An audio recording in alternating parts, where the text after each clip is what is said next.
మనందరికీ తెలిసి బేసిక్ గా మిల్క్ తాగితే గనక పాలు రోజు తాగితే ఆరోగ్యానికి చాలా మంచిది. ఎందుకంటే దీంట్లో ప్రోటీన్లు, ఆరోగ్యకరమైన కొవ్వులు, పొటాషియం, కాల్షియం, మెగ్నీషియం ఇవన్నీ కూడా అధికంగా ఉంటాయి. అయితే కొంతమందికి మిల్క్ తాగకూడదనమాట.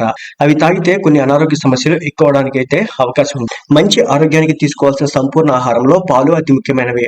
ఈ విషయం మనందరికీ తెలిసింది. పుష్కలమైన పోషక విలువలు నిండి ఉన్నటువంటి పాలు ప్రతిరోజు తప్పనిసరిగా తాగాలని వైద్య నిపుణులు చెప్తారు. పాలలో ప్రోటీన్లు, ఆరోగ్యకరమైన కొవ్వులు, potassium, calcium, magnesium, vitamin D, B12 ఇలాంటి పోషకాలు పుష్కలంగా ఉంటాయి. ఒక గ్లాసు పాలు తాగితే మనలో రోగనిరోధక శక్తి పెరుగుతుంది. ఎముకలు ఆరోగ్యంగా దృఢంగా ఉండేందుకు పాలు మేలు. కానీ పాలు ఎక్కువగా తాగడం వల్ల కూడా ఆరోగ్యానికి అంత మంచిది కాదట.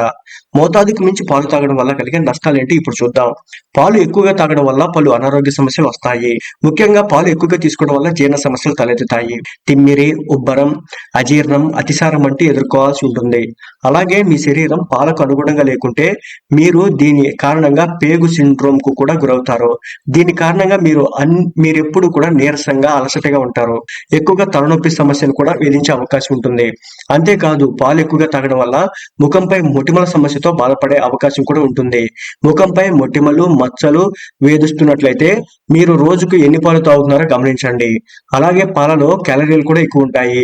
కాబట్టి మీరు బరువు తగ్గాలనుకుంటే పాలను నివారించాలి, లేదంటే చాలా తక్కువగా తీసుకోవాలి. పాలు ఎక్కువగా తాగడం వల్ల శరీరంలో ఐరన్ లోపం ఏర్పడుతుందని ఆరోగ్య నిపుణులు చెప్తున్నారు. పాలు ఇనుము శోషణకు ఆటంకం కలిగిస్తుంది. మీకు రక్తహీనత సమస్య ఏర్పడే అవకాశం కూడా ఉంటుంది.